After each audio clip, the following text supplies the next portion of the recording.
नमस्कार विद्यार्थी मित्रांनो. अमोल पालकर इन्स्टिट्यूट या चॅनलवर तुमचं सर्वांचं स्वागत आहे. मी अमोल पालकर, ग्राम महसूल अधिकारी. आजच्या या आपल्या लेक्चरचा मुख्य उद्देश म्हणजे तलाठी व्हायचं आहे, तर मग अभ्यास नेमका कसा करायला पाहिजे? अभ्यासाची रणनीती कशी असायला पाहिजे? आता एक गोष्ट लक्षात घ्या, सध्या जी परीक्षा आतापर्यंत आपण 2023ला जी दिली, ती परीक्षा TCSने आयोजित केली होती. परंतु गट क मध्ये तलाठी हे पद MPSC सरळ सेवेअंतर्गत हे परीक्षा कंडक्ट करण्याचं काम MPSC करणार आहे. त्यामुळं एक गोष्ट लक्षात ठेवा, MPSC ते ऑनलाईन घेईल किंवा ऑफलाईन हा विषय नंतरचा आहे. परंतु परीक्षा घेणारी जी संस्था आहे ती बदललेली आहे. त्यामुळं तुमचा अभ्यास करण्याचा जो दृष्टिकोन आहे तो सुद्धा आपल्याला बदलायला पाहिजे. तर एक गोष्ट लक्षात घ्या, आपण आतापर्यंत जे काय बघतोय मागच्या काही दिवसातल्या घडामोडी, त्यामध्ये आपल्याला असं दिसून येतंय की MPSC जरी ही परीक्षा कंडक्ट करणार असली तरी सुद्धा परीक्षा ऑनलाईन होण्याचे चान्सेस जास्त आहे. त्या दृष्टिकोनातून आपण एक गोष्ट या ठिकाणी बघणार आहे, तर मग अभ्यास नेमका कसा करायला पाहिजे?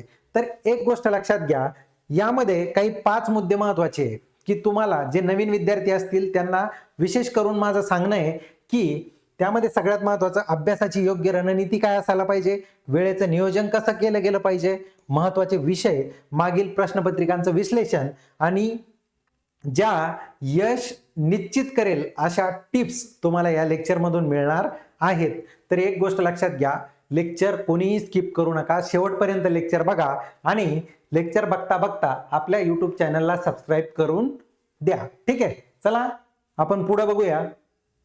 सगळ्यात महत्वाचं, तुमचे परीक्षेचे जे 4 मुख्य घटक आहे या ठिकाणी तुम्हाला दिसत असतील बघा. परीक्षेचे 4 मुख्य घटक कोणते? मराठी व्याकरण, इंग्रजी भाषा, त्यानंतर सामान्य ज्ञान, GK, अंकगणित आणि बुद्धिमत्ता. या गोष्टींच्या बाबतीत सगळ्यात महत्वाचं म्हणजे यामध्ये करायचं काय आणि वापरायचे संदर्भ ग्रंथ नेमके कोणते याविषयी आपण थोडक्यात बघणार आहे.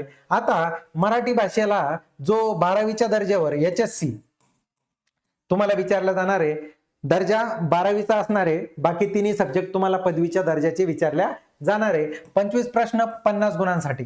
आता जो पॅटर्न तुमचा TCSने घेतला त्याच पॅटर्न नुसार तुम्हाला येणारी भरती सुद्धा द्यायची आहे. मॅक्झिमम चान्सेस त्याच पॅटर्न नुसार द्यायचे आहे. त्यामध्ये तुम्हाला 12वीचा दर्जा असल्यामुळे मराठीचा हमखास तुम्हाला आउट ऑफ मार्क्स त्या ठिकाणी मिळायला पाहिजे. ते कसे मिळवायचे ते आपण बघू. आता बघा, इंग्रजी भाषा, बऱ्याचशा विद्यार्थ्यांना इंग्रजीची भीती वाटत असते, परंतु 25 प्रश्न 50 गुण या अगोदरचे जे विद्यार्थी सिलेक्ट झाले किंवा ज्यांचा रिझल्ट आलेला आहे अशा विद्यार्थ्यांना 23 किंवा 24 मिनिमम मार्क्स मिळालेले आहे. 25 पैकी 25 घेणारे पण बरेचसे विद्यार्थी आहे इंग्रजीमध्ये आणि ते पण कोणत्या संदर्भ ग्रंथातून तुम्ही अभ्यास केला तर तुम्हाला मिळून जाईल. आणि टाइम जे प्लॅनिंग आहे तुमचं, वेळेचं नियोजन, त्या दृष्टिकोनातून जर अभ्यास रेग्युलर करत गेले तर तुम्हाला त्या ठिकाणी तेही मार्क त्या ठिकाणी मिळून जातील. त्यानंतर बघा सामान्य ज्ञान, GK मध्ये काही गोष्टी थोड्याशा कशा असतात, ज्या अनप्रिडिक्टेबल असतात, जसं की स्टॅटिक GK. करंट अफेअर तुम्ही चांगलं केलेलं असतं परंतु कुठून विचारलं हेच माहित नाही, कळत नाही. त्यानंतर GS जनरल स्टडी, त्यामध्ये हिस्ट्री, जिओग्राफी, पॉलिटी, सायन्स या सगळ्या गोष्टी त्यामध्ये विचारलेल्या आहेत. थोडासा आवाका असलेला GSचा जो पार्ट आहे तो आपल्याला सामान्य ज्ञान मध्ये थोडासा आवाका असलेला, परंतु जो स्टॅटिक जीके, आता स्टॅटिक जीके म्हणजे काय, तर कोणतीही गोष्ट कधीही विचारले जाणं, म्हणजे इतिहासाचा विचार जर हे केला तर एन्शियंट हिस्ट्री, मेडिवल हिस्ट्री यामध्ये स्टॅटिक जीकेचे प्रश्न तुम्हाला, जसं की फॉर एक्झाम्पल अजिंठा लेण्यामध्ये एकूण लेण्यांची संख्या किती लक्षात घ्या. त्यानंतर वेरूळ लेण्यामध्ये ज्या हिंदू लेण्या आहे किंवा बौद्ध लेण्या आहे, जैन लेण्या आहे यांची संख्या किती, हे झालं स्टॅटिक जीकेचा पार्ट. हा थोडासा अवघड जातो, याची सुद्धा तयारी कुठून कशी करायची हे आपल्याला कळून जाईल. त्यानंतर बघा अंकगणित आणि बुद्धिमत्ता, हा जो टॉपिक आहे याची जेवढी जास्त तुम्हाला शार्प प्रॅक्टिस असेल तितका फायदा तुम्हाला या ठिकाणी होतो. याच्यामध्ये 2 गोष्टीचं विशेष काळजी घेणे आहे आपल्याला, ते म्हणजे स्पीड. सगळ्यात महत्वाची गोष्ट असते स्पीड. आता स्पीड का महत्वाची आहे, कारण तुम्हाला बाकीचे प्रश्न सोडवल्याच्या नंतर थोडासा एक्स्ट्रा टाइम गणित बुद्धिमत्तेला ठेवायचा आहे, परंतु तिथे एखादं गणित किंवा एखादी बुद्धिमत्तेचं एखादं कोडा असं येऊन जातं की ते तुम्हाला सॉल्व्ह होत नाही. त्यामुळे तुम्हाला स्पीड मेंटेन करायचं आहे आणि ॲक्युरसी ठेवायची आहे, एवढं लक्षात ठेवा. पुढे जाऊन बघा, आपण MPSC सरळ सेवा तलाठी भरतीसाठी एक टेस्ट सिरीज आपल्या टेलिग्राम चॅनलला लिंक दिलेली आहे, डिस्क्रिप्शन मध्ये पण आपल्या ऍप्लिकेशनची लिंक दिलेली आहे बघा. या ठिकाणी अमोल पालकर इन्स्टिट्यूट म्हणून एक ऍप्लिकेशन आहे. या ठिकाणी माझा मोबाईल नंबर आहे. ज्यांना कोणाला इन्क्वायरी करायची असेल ह्या टेस्ट सिरीज बद्दल ते इन्क्वायरी करू शकतात. येत्या 2 दिवसामध्ये म्हणजे संडेला आपली टेस्ट सिरीज ऍप्लिकेशन मध्ये लाईव्ह होऊन जाईल. ज्यांना ज्यांना ऍडमिशन घ्यायचं असेल एकदम माफक दरामध्ये ही टेस्ट सिरीज आपण सुरू केलेली आहे. यामध्ये तुम्हाला 25-25 क्वेश्चनचा 4 घटकामध्ये पॅटर्न दिसून येईल. म्हणजे 25 क्वेश्चन पर घटक असे एकूण 100 क्वेश्चन 200 मार्कासाठी तुम्हाला या ठिकाणी टेस्ट सिरीज मध्ये दिसून येतील. त्यासाठी तुम्हाला अमोल पालकर इन्स्टिट्यूट हे ऍप्लिकेशन डाउनलोड करायचं आहे. आपल्या बायोमध्ये ऍप्लिकेशनची लिंक दिलेली आहे. ठीक आहे. त्यानंतर बघा, थोडक्यात आपण विषयाचं विश्लेषण या ठिकाणी करणार आहे. आपल्याला संदर्भ ग्रंथ तर बघायचेच आहे, पण विषयाचं विश्लेषण मराठी व्याकरणामध्ये तुम्हाला काय करायचं, सगळ्यात महत्वाचं म्हणजे मराठी व्याकरण करत असताना तुम्हाला व्याकरण एक सेपरेट प्रयोग असेल, समास असेल, संधी, अलंकार, वृत्त, शब्दाच्या जाती, काळ, लिंग, वचन या सगळ्या गोष्टी तुम्हाला मोरा वाळंबे सरांचं जे पुस्तक आहे, लक्षात घ्या, मोरा सरांचं जे पुस्तक आहे यामधून बऱ्याचशा तुमच्या या गोष्टी काय होणार आहे, क्लिअर होणार आहे. त्यामुळं तुम्हाला जो स्टॅटिक पार्ट आहे व्याकरणाचा, ज्यामध्ये प्रयोग असेल, समास असेल, लिंग असेल, वचन असेल, या सगळ्या गोष्टी तुम्हाला मोरा वाळिंबे सरांच्या पुस्तकामधून करायच्या आहे. त्यानंतर तुम्हाला आहे ना शब्दसंग्रह. आता शब्दसंग्रहामध्ये विविध क्लासेसच्या नोट्स तुम्हाला बऱ्यापैकी, आता मायबोली प्रबोधिनी सोलाट सरांच्या नोट्स असतील किंवा बाळासाहेब शिंदे सरांचं पुस्तक असेल, हे पुस्तक जरी तुम्ही केलं तरी सुद्धा तुम्हाला सफिशियंट आहे. यामध्ये तुम्हाला काय करायचंय, म्हणी करायचे आहे, वाक्यप्रचार करायचा आहे, समानार्थक विरुद्धार्थी शब्द सुद्धा करायचे आहे आणि शुद्ध शब्द ओळखा. आता तुमच्यामधल्या काही लोकांच्या मनामध्ये प्रश्न पडला असेल की जर परीक्षा MPSC ने ऑफलाईन घेतली तरी सुद्धा पॅटर्न हाच असणार आहे. एक गोष्ट लक्षात घ्या, तुम्हाला MPSC कंबाईन किंवा राज्यसेवेच्या पेपर सारखा जे की ऑब्जेक्टिव्ह टाईप मराठी इंग्लिश असते तितक्या लेंथी किंवा तेवढा अवघड पेपर विचारला जाणार नाही. तो गट का सरळ सेवेच्याच लेवलचा प्रश्न विचारला जाईल. परंतु सगळ्यात महत्वाचं सांगणं म्हणजे तुमचा पेपर जास्तीत जास्त चान्सेस ऑनलाईन होण्याचाच आहे आणि तो TCSचा जो पॅटर्न होता तो पॅटर्न जर फॉलो झाला तर नक्कीच तुम्हाला ह्या गोष्टीवर भर देणं गरजेचं आहे. ठीक आहे. साहित्य. आता बघा, लिटरेचर, प्रसिद्ध पुस्तके, लेखक, साहित्यिकांचे टोपण नावे. TCS ने 2023 ला जवळपास 57 शिफ्ट मध्ये पेपर घेतले, पहिली, दुसरी, तिसरी. आता उद्यापासून आपण शिफ्ट वाईज त्या TCSच्या पेपरचं अनालिसिस करणार आहोत. ज्याप्रमाणे त्यांनी पेपर घेतले तसं अनालिसिस आपण उद्यापासून करणार आहे. कारण आपल्याला तो पेपर समजून घ्यायचा आहे की 25-25च्या पॅटर्न मध्ये असा कोणता घटक होता की जिथं आपले मार्क जात होते, नवीन आणि जुने विद्यार्थी दोन्ही सुद्धा. ठीक आहे. त्यानंतर पुढे जाऊन आपण बघणार आहे बघा इंग्रजी. सेम मराठी भाषेसारखंच इंग्रजी भाषेला सुद्धा तुम्हाला तेच काय, ग्रामरचा पार्ट, जसं व्याकरण तुम्हाला करायचंय, त्यानंतर व्होकॅब्लरीचा पार्ट. TCS पॅटर्न जर का वापरला, आता TCS पॅटर्नचा व्होकॅब्लरी हा काय म्हणतात, बॅकबोन, कणा म्हणून synonym, antonym, idiom, phrases, one word substitution, spelling आणि spelling correction, spot the misspelt word, म्हणजे जे काय चुकीचे शब्द असतील, चुकीची वाक्यरचना असेल, अशा गोष्टी ज्या व्होकॅब्लरीवर डिपेंड आहे ह्या जास्तीत जास्त तुम्हाला काय करणार आहे, इथं विचारल्या जाणार आहेत. यासाठी तुम्हाला फक्त ग्रामरचा जर विचार केला तर पालनसुरीचं बुक तुम्ही वापरलं तरी चालेल. व्होकॅब्लरीसाठी बक्षी सरांचं पुस्तक आहे, विविध क्लासेसच्या नोट्स सुद्धा आहेत. तुम्ही जे तुम्हाला परफेक्ट वाटतं किंवा ज्या गोष्टी तुमच्या लक्षात राहण्याजोग्या आहेत त्या गोष्टी करायला हरकत नाही. ठीक आहे. आता बघा, इंग्रजीची भीती कशी घालवायची, तर माझं स्वतःच असं म्हणणं आहे की दररोज 5 नवीन शब्द जे आहे ते आपण, आता तुमच्यापैकी बरेचसे लोक इंग्लिश पेपर सुद्धा वाचत असतील. मला व्यक्तिगत फायदा झालेला आहे. इंग्लिशचे पेपर जर आपण वाचला, इंग्लिश कोणता, टाइम्स ऑफ इंडिया असू द्या, इंडियन एक्सप्रेस, हिंदू मिळाला तर द हिंदू वाचा, कोणताही पेपर जरी वाचला तरी तुम्ही कमीत कमी 5 ते 10 शब्द जे की तुम्हाला अननोन आहे त्यांचे अर्थ शोधा, त्याचे सिनोनिम, अँटोनिम बघा. तेवढे 5 ते 10 शब्द जरी तुम्ही दिवसभर केले तरी तुम्हाला इंग्लिशची भीती राहणार नाही. ठीक आहे.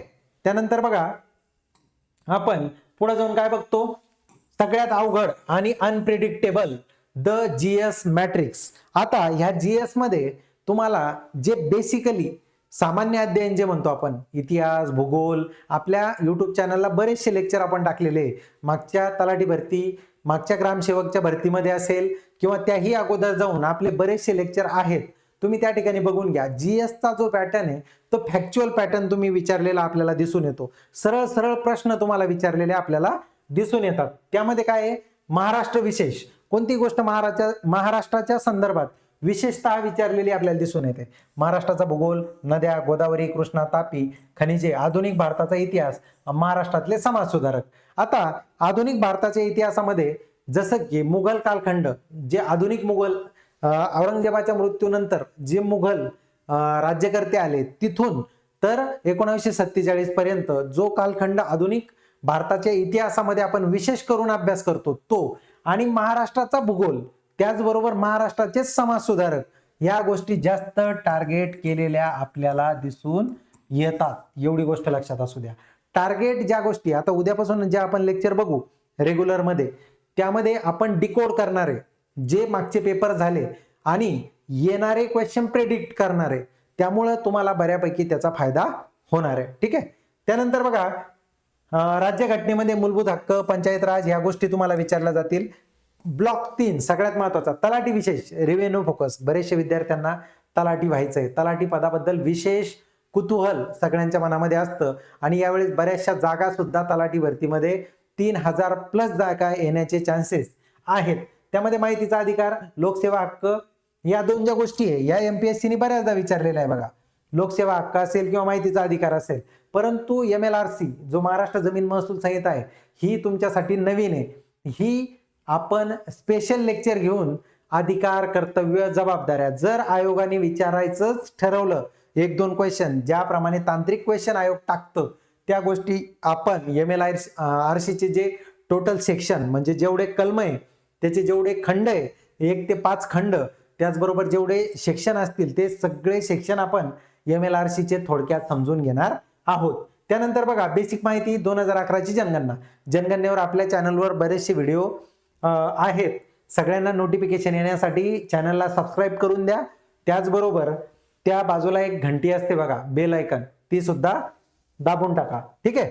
चालू घडामोडी, मागील 12-15 महिन्याच्या घडामोडी, ज्यामध्ये विशेष करून योजना आणि क्रीडा, त्याचबरोबर अवॉर्ड जे पुरस्कार असतात.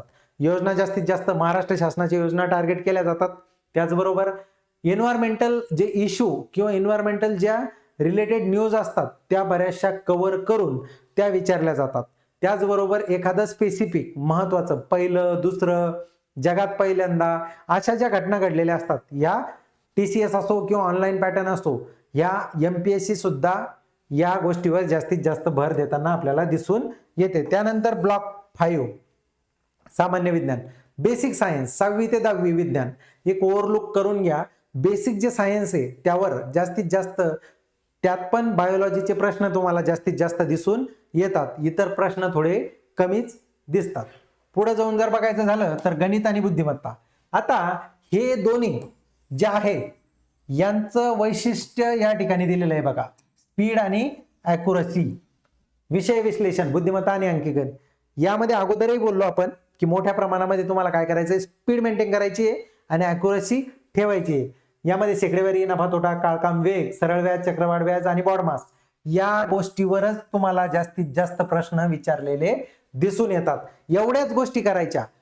सरळ सेवा देताय, तुम्हाला जास्त त्यामध्ये नॉलेज मिळवण्याची गरज नाही. तुम्हाला परीक्षार्थी व्हायचंय, या ठिकाणी पण अक्षर आणि संख्या मालिका, बैठक व्यवस्था, नातेसंबंध आणि कोडिंग डिकोडिंग यावरच तुम्हाला जास्तीत जास्त प्रश्न जुन्या 2023च्या सगळ्या शिफ्टच्या प्रश्नपत्रिका आपल्या टेलिग्राम चॅनलवर तुम्हाला टाकून देतो. तुम्ही बघा, एकूण 57 शिफ्टमध्ये जे पेपर झाले यामध्ये याच्या बाहेर तुम्हाला प्रश्न दिसून येणार नाही. तुम्हाला याच्या बाहेर प्रश्न दिसून येत नाही. आपल्या टेलिग्राम चॅनलची लिंक डिस्क्रिप्शन मध्ये दिलेली आहे. तुम्हाला टेलिग्राम चॅनलवर 57च्या 57 शिफ्टचे पेपर त्या ठिकाणी मिळून जातील. ठीक आहे. स्किप करण्याची कला, इथं एक थोडीशी टिप्स सांगतो तुम्हाला. ही जी टिप आहे, एखादा प्रश्न जर गणित बुद्धिमत्तेत तुम्हाला डोकं खाणारा जर सापडला तर नुकतंच त्याला स्किप करून टाकायचं, पुढचे क्वेश्चन सॉल्व्ह करायचे. जेव्हा वेळ उरतो किंवा शेवटी वेळ मिळतो तेव्हा रिटर्न त्या प्रश्नाकडे आले तर थोडंसं प्रेशर कमी झालेलं असतं. कारण पहिला, दुसरा आणि तिसराच प्रश्न सोडवत असताना जर का तो सुटत नसला तर पुढं अजून 22 क्वेश्चनचं प्रेशर तुमच्यावर असतं, लक्षात घ्या. 22 क्वेश्चनचं, त्यामुळे तो आणखी वेळ खातो. हे 22 सॉल्व्ह झाल्याच्या नंतर जेव्हा तुम्ही रिटर्न याच्याकडे येता, लक्षात घ्या, रिटर्न याच्याकडे येता तेव्हा तुम्हाला या ठिकाणी तो एकदम इझी आणि क्षुल्लक असा क्वेश्चन वाटतो. म्हणून स्किप करण्याची कला तुमच्यामध्ये पाहिजे. स्किप करून पुढे जायचं, पुन्हा रिटर्न यायला हरकत नाही. ठीक आहे, पुढे जाऊन इथं काय म्हणायचंय, वेळेचं अचूक नियोजन 190 प्लस मार्कांची गुरुकिल्ली. आता मागची भरती बघितली आपण, जवळपास सगळीकडे जे कट ऑफ आहे ते 185-90च्या वरच लागलेले. बऱ्याचशा विद्यार्थ्यांना 200 पेक्षाही जास्त मार्क मिळाले. ती थोडीशी कला नॉर्मलायझेशनची होती. परंतु आपल्याला काय करायचंय बघा, एमपीएससीने जर पेपर घेतला तर आपल्याला कमीत कमी 90 क्वेश्चन बरोबर आले पाहिजे. किती? 90. म्हणजे 180 मार्क मिळाले पाहिजे असं आपल्याला टार्गेट ठेवायचं आहे. आणि त्यामध्ये आपल्याला हे टार्गेट अचीव कसं होणार, तर यामध्ये तुम्हाला नियोजन करायचं आहे तुमच्या पेपरनुसार, तुमच्या पेपरच्या काठिण्य पातळीनुसार. जेव्हा तुम्ही सुरुवातीला मराठी, तुमचा हँड असेल मराठी सोडवा, तुमचा जीएसला हँड आहे जीएस सोडवा. परंतु जे मॅथ रिजनिंग तुमचा असणार आहे या ठिकाणी, या मॅथ रिजनिंग साठी पुरेसा वेळ बाकी राहील याची आपल्याला काळजी घ्यायची आहे. म्हणजे आपण 25 चे जर 4 पार्ट पाडले आणि ह्या 25ला जर तुमच्याकडे 30 मिनिट राहत असतील, लक्षात घ्या 30 मिनिट का म्हणलं मी, कारण 30 गुणिले 4 120 मिनिटं म्हणजे 2 तास.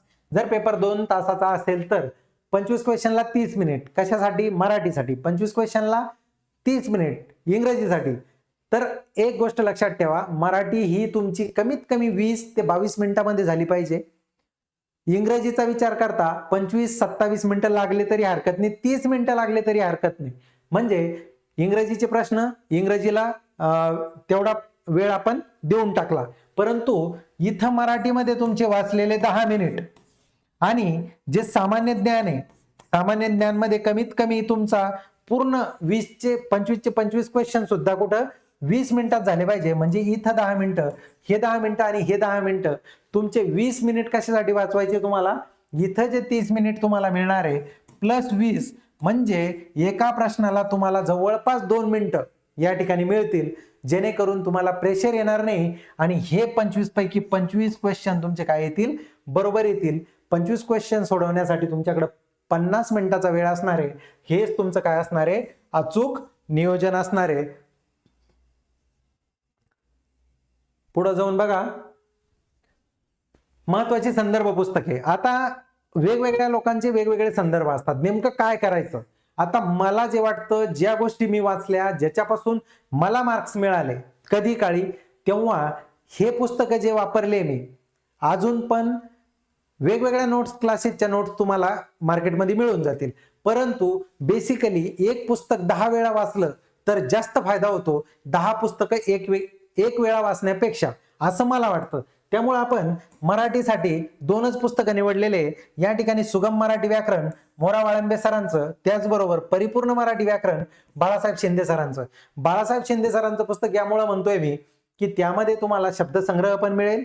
दुसरी महत्वाची गोष्ट म्हणजे त्यामध्ये तुम्हाला जे स्टॅटिक पार्ट, जो जीके मराठीच्या संदर्भात टोपणनामे असेल, विविध ग्रंथ असतील, त्यांचे म्हणजे संदर्भ जे त्यांनी लिहिलेले पुस्तक असतील, ते सगळे या ठिकाणी कव्हर केलेले मॅक्झिमम तुम्हाला दिसून येतात. इंग्रजीमध्ये पण complete English grammar Balasaheb Shinde सरांचं, जे की समजण्यासाठी सोपं आहे, मराठी आणि इंग्रजीमध्ये असल्यामुळं आपल्याला आपलंसं वाटणारं पुस्तक.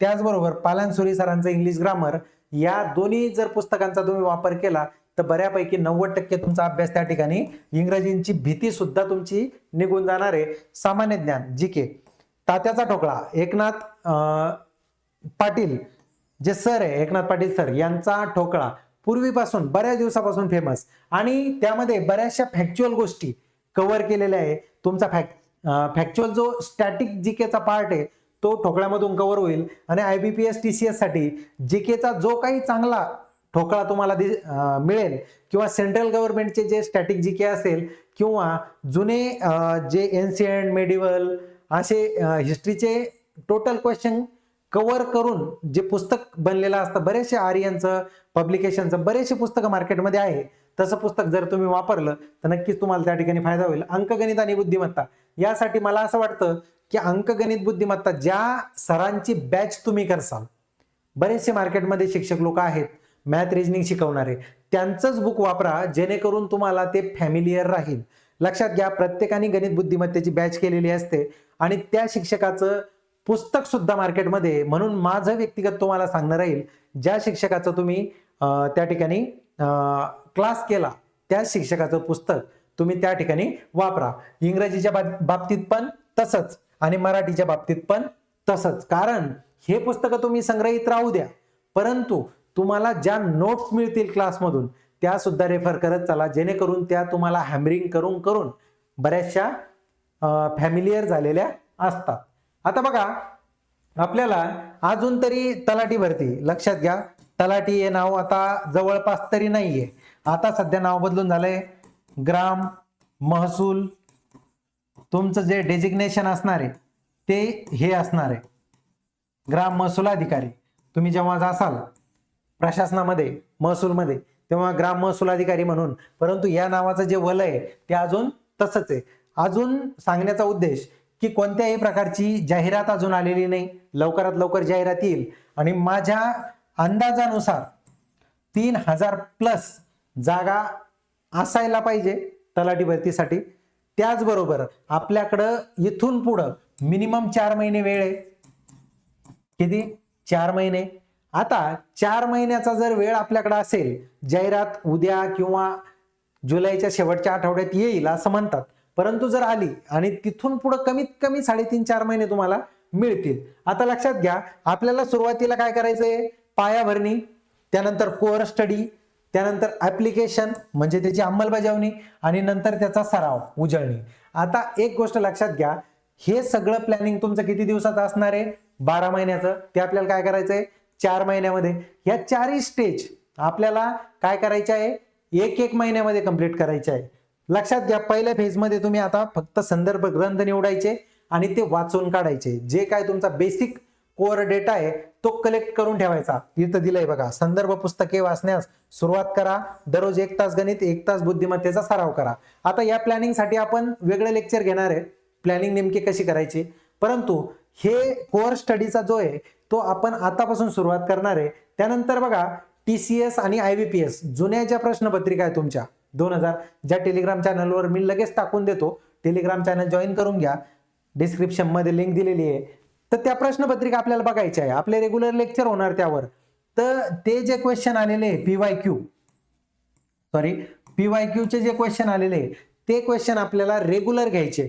त्यानंतर बघा, फुल लेंथ मॉक टेस्ट, चालू घडामोडी, उजळणी आणि मॅनेजमेंटचा सराव. जेवढी प्रॅक्टिस जास्त करसाल तेवढं जास्त. त्यासाठीच आपली टेस्ट सिरीज आपण सुरू करतोय. या टेस्ट सिरीज नाममात्र शुल्क असणार आहे, तुमचे पैसे वाया जाणार नाही. फुल लेंथ ज्या टेस्ट आहे त्या सोडवल्याने तुमच्या मनामध्ये असलेली भीती कमी होणार आहे. नवीन विद्यार्थ्यांसाठी विशेष त्या टेस्टचा फायदा तुम्हाला त्या ठिकाणी होणार आहे. त्यामुळं पुन्हा एकदा सांगतो, आपल्या चॅनलवर आपण उद्यापासून रेग्युलर PYQ चे जे प्रश्न 2023 ला विचारले गेले, एकदम unpredictable, out of the syllabus असे प्रश्न आलेले आपण या ठिकाणी काय करणार आहे? कव्हर करणार आहे. त्याचबरोबर आपण टेलिग्रामला रेग्युलर करंट, त्याचबरोबर बऱ्यापैकी जे संदर्भ, छोटे छोट्या नोट्स वगैरे त्या टेलिग्रामला प्रोव्हाइड करणार आहोत. अशा प्रकारे आज आपण जे बघितलं आजच्या लेक्चरमध्ये, या गोष्टीचा जर आपण सारांश बघितला तर आपल्याला सुरुवात करायला हरकत नाही. परीक्षा ऑफलाईन हो, ऑनलाईन हो किंवा कशीही हो, ठीक आहे. त्यामुळं आपण सुरुवात करूया. भेटूया नेक्स्ट लेक्चरमध्ये. तोपर्यंत सर्वांना ऑल द बेस्ट. पुढच्या लेक्चरमध्ये लवकरच भेटू PYQ चे क्वेश्चन घेऊन. तोपर्यंत जय हिंद, जय महाराष्ट्र.